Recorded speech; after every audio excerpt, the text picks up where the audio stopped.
जो बच्चे पॉलिटेक्निक में एडमिशन लेना चाहते हैं उनके लिए किस किस सर्टिफिकेट की ज़रूरत होती है और पॉलिटेक्निक में सीटों का आवंटन किस प्रकार से होता है अलग अलग कैटेगरी में, तो आज हम उसको देखेंगे और किस कैटेगरी के लिए किस प्रमाण पत्र की ज़रूरत होती है। तो चलिए शुरू करते हैं।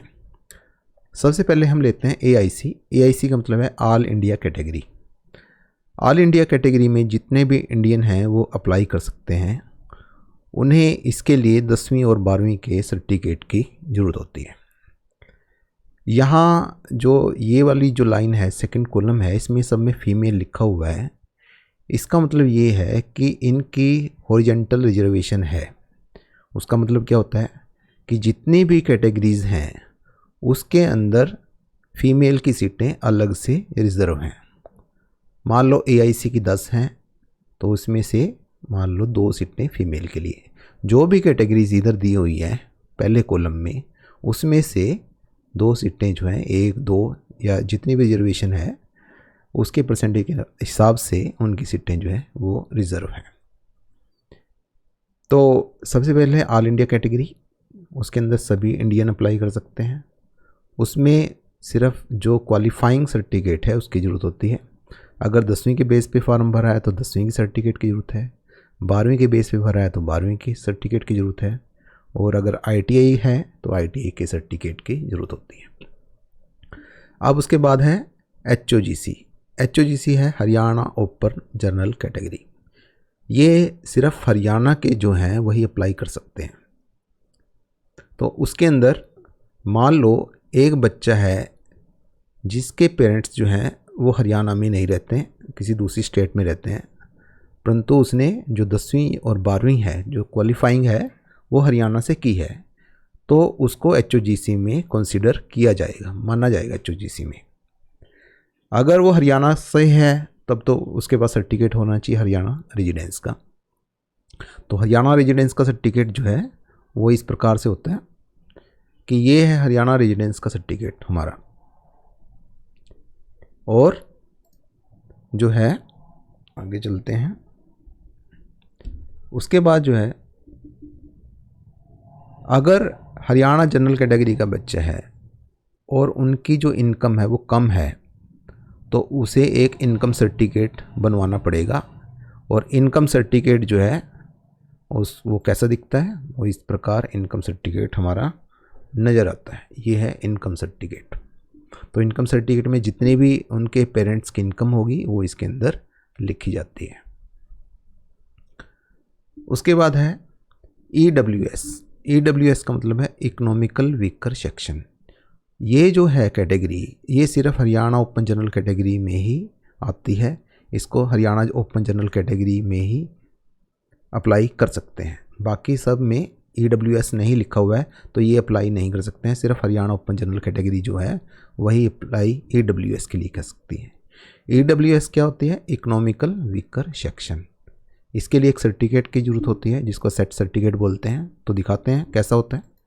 ये है असेट सर्टिफिकेट। अब इकोनॉमिकल वीकर सेक्शन में कौन आते हैं, वो जिनकी कृषि भूमि 5 एकड़ हो या 5 एकड़ से ज़्यादा हो वो इसके अंदर नहीं आते हैं। उनके पास ये नहीं होना चाहिए। 5 एकड़ एग्रीकल्चर लैंड या उससे ज़्यादा की कृषि भूमि नहीं होनी चाहिए। उनके पास जो फ्लैट है वो 1000 स्क्वायर फीट का हो या उससे ऊपर का नहीं होना चाहिए। 1000 स्क्वायर फीट और उससे ऊपर का जो उसके ऊपर फ्लैट नहीं होना चाहिए। उसके पास जो रेजिडेंशियल प्लॉट है वो 100 गज का या उससे ऊपर का नहीं होना चाहिए।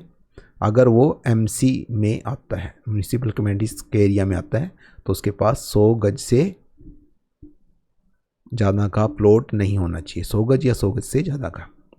इसी तरह अगर वो MC में नहीं आता है उसका एरिया जो MC में नहीं आता है तो उसको 200 गज का प्लॉट या उसके ऊपर का नहीं होना चाहिए।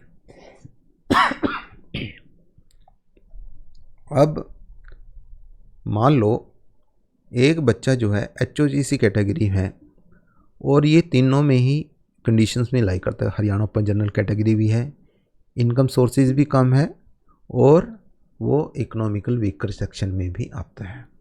ठीक है, तो ये सेट जो है वो कम है, उसकी संपत्ति जो है वो कम है। तो वो किस तरह अप्लाई करेगा? अप्लाई करने के लिए उसने अप्लाई किया था, उसका एक रैंक आया था। जैसे ही रैंक आएगा उसके ऐसा रैंक आता है, फॉर्म जो उसने फिलअप किया था उसके जो नीचे है यहाँ अलग अलग जो है उसके रोल नंबर लिखे होते हैं। कैसे? मान लो ये है हमारा एक बच्चा जिसका एप्लीकेशन नंबर ये है, और उसका जो रोल नंबर बनेगा वो बनेगा एप्लीकेशन नंबर के आगे DE लिखना है, तो ये उसका बन गया रोल नंबर। अब क्योंकि वो TFW में कैटेगरी में आता है तो उसका रोल नंबर ये आएगा WE111135, मतलब उसके एप्लीकेशन नंबर के आगे WE लिखा जाएगा। उसी तरह अगर वो इकोनॉमिकल वीकर सेक्शन में आता है तो उसके आगे EE ये लिखा होता है। अब देखते हैं, मान लो ये बच्चा है, तो ये बच्चा 3 कैटेगरी में आता है। एक तो मेन रोल नंबर हो गया उसका, एक ट्यूशन फी वीवर का हो गया, और एक जो है इकोनॉमिकल वीकर सेक्शन का हो गया। TFW के लिए WE लिखा होता है और इकोनॉमिकल वीकर सेक्शन में EE। ये सब कुछ आपके रैंक जो है उसमें लिखा होता है। जो आपका एप्लीकेशन फॉर्म है जो आपने स्टार्टिंग में भरा था उसमें ये लिखा होता है, अगर आपने अप्लाई किया हो तब। अब जो है बच्चे के 3 रैंक हो गए हैं, 3 रैंक नहीं, एक एप्लीकेशन नंबर, एक उसका रोल नंबर, एक उसका TFW का रोल नंबर और एक उसका इकोनॉमिकल वीकर सेक्शन का रोल नंबर।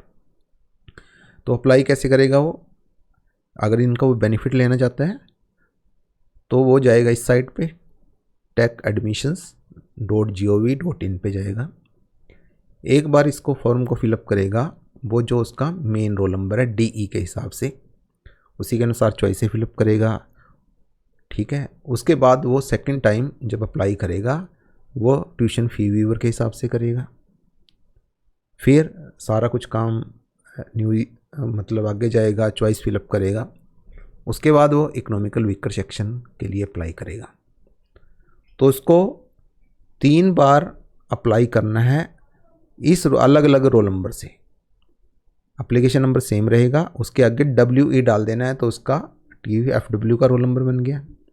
अगर EE डाल देगा तो इकोनॉमिकल वीकर सेक्शन का रोल नंबर बन गया। तो वो 3 बार जो है वो अप्लाई कर सकता है, और 3 बार जो है वो चॉइस भरेगा, और 3 बार जो है 3 उसके रिजल्ट आ सकते हैं। तो तीनों में जिसमें उसको सीट अलॉट होती है वो उसके लिए आगे फीस भर सकता है, जो उसकी फ़ीस है लास्ट फीस भरेगा वो। इसलिए इसके लिए जो काउंसलिंग फ़ीस होगी वो भी अलग अलग ही होगी। जैसे इस बच्चे के लिए 3 है, एक DE से रोल नंबर है, एक WE से है, एक EE से है, तो वो 3 बार काउंसलिंग फ़ीस भरेगा। DE के 500 रुपये अलग, WE के 500 रुपये अलग और EE के 500 रुपये अलग भरेगा। अब चलते हैं वापस। तो HOGC अभी हमने एक ऐसा केस देखा कि वो जनरल कैटेगरी में है, इकोनॉमिकल वीकर सेक्शन में भी आता है और इनकम सोर्स है TFW में आता है। वो कैसे अप्लाई करेगा, तो ये उसके लिए है। अगर मान लो वो बच्चा कैटेगरी में तो अप्लाई इसके अंदर HOGC में तो कर दिया, आगे वो नहीं करता है, आगे प्रोसेस नहीं करता है, तो फिर उसका इसमें कैटेगरी में उसका रिजल्ट नहीं आएगा। तो उसको आगे भी प्रोसेस करना पड़ेगा एडमिशन के लिए, जो टेक एडमिशन पे है। उसके बाद नेक्स्ट कैटेगरी आती है BCA। तो अगर वो BCA में अप्लाई कर रहा है तो उसके पास BCA का सर्टिफिकेट होना चाहिए। ये BCA का सर्टिफिकेट है। अब BCA के सर्टिफिकेट में यहाँ लिखा होता है BCA कैटेगरी। तो आपको पता होना चाहिए कि BCA में आते हैं या BCB में आते हैं। तो आप ये लिस्ट है एक जिसमें इसमें कास्ट लिखी हुई हैं सारी, कि कौन सी कास्ट BCA में आती है और कौन सी कास्ट BCB में। जो ऊपर वाली कास्ट हैं 1 से लेके 72 तक, 72 तक, ये है ब्लॉक A, मतलब ये A कैटेगरी में आती हैं। और जो नीचे वाली हैं 1 से लेके 6 तक, वो जो है BCB में आती है। इसमें गलती क्या होती है, जब अप्लाई करते हैं बच्चे कैटेगरी में तो वो BCB में आता है, वो BCBA में अप्लाई कर देते हैं। और कई बार बच्चा ए कैटेगरी का होता है, वो BC-B में अप्लाई करता है। तो जिस कैटेगरी में आप अप्लाई करते हो उसका सर्टिफिकेट आपके पास होना चाहिए, इस बात का आपने ध्यान रखना है। और साथ में आपके पास इनकम सर्टिफिकेट भी होना चाहिए, जो लेटेस्ट है।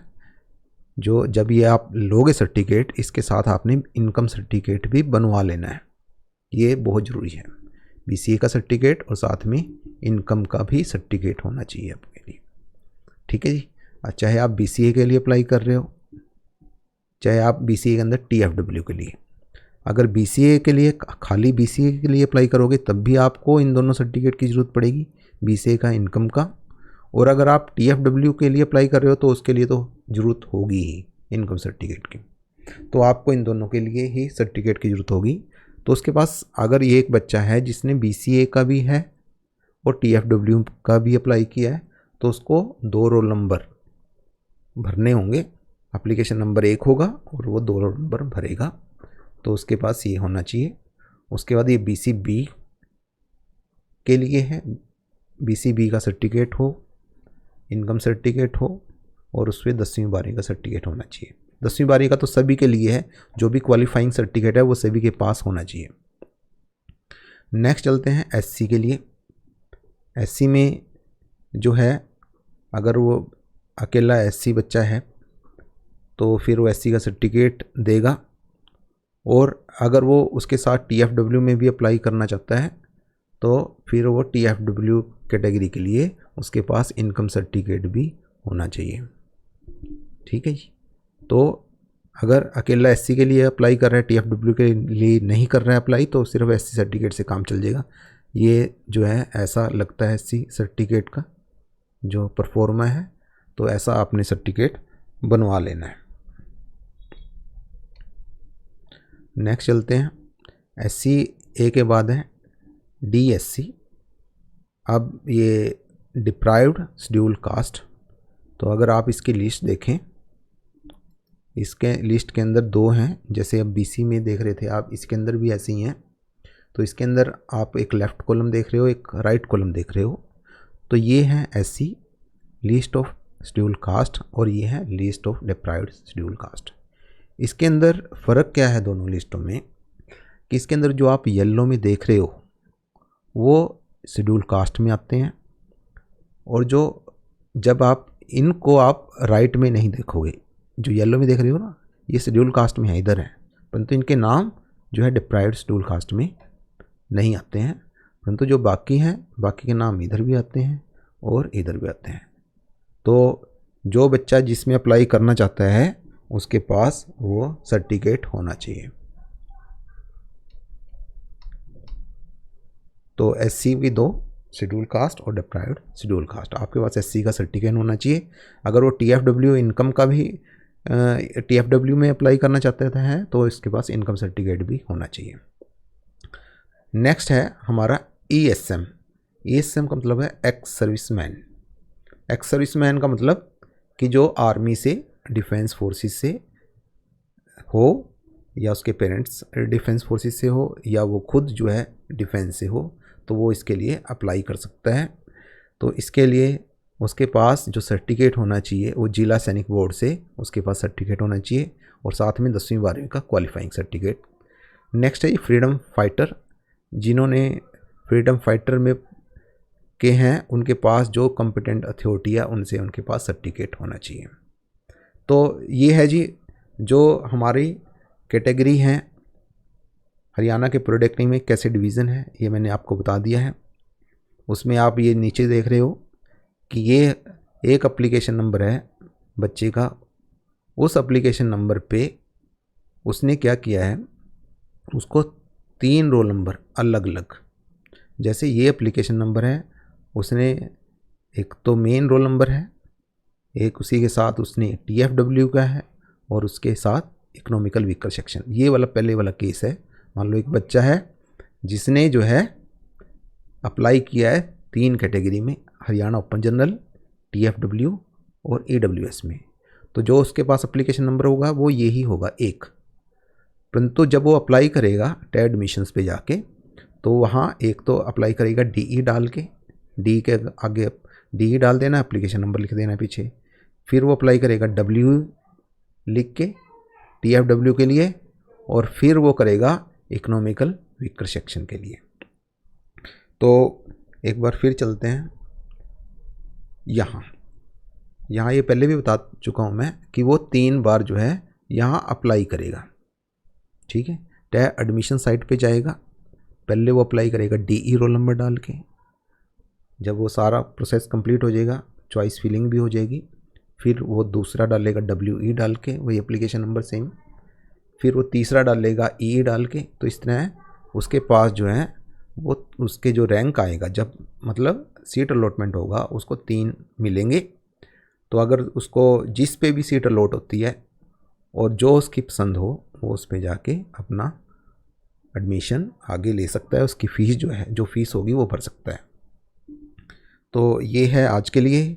जैसे आगे इन्फॉर्मेशन आती है हम आपको अगली इन्फॉर्मेशन बताते रहेंगे। तो थैंक यू।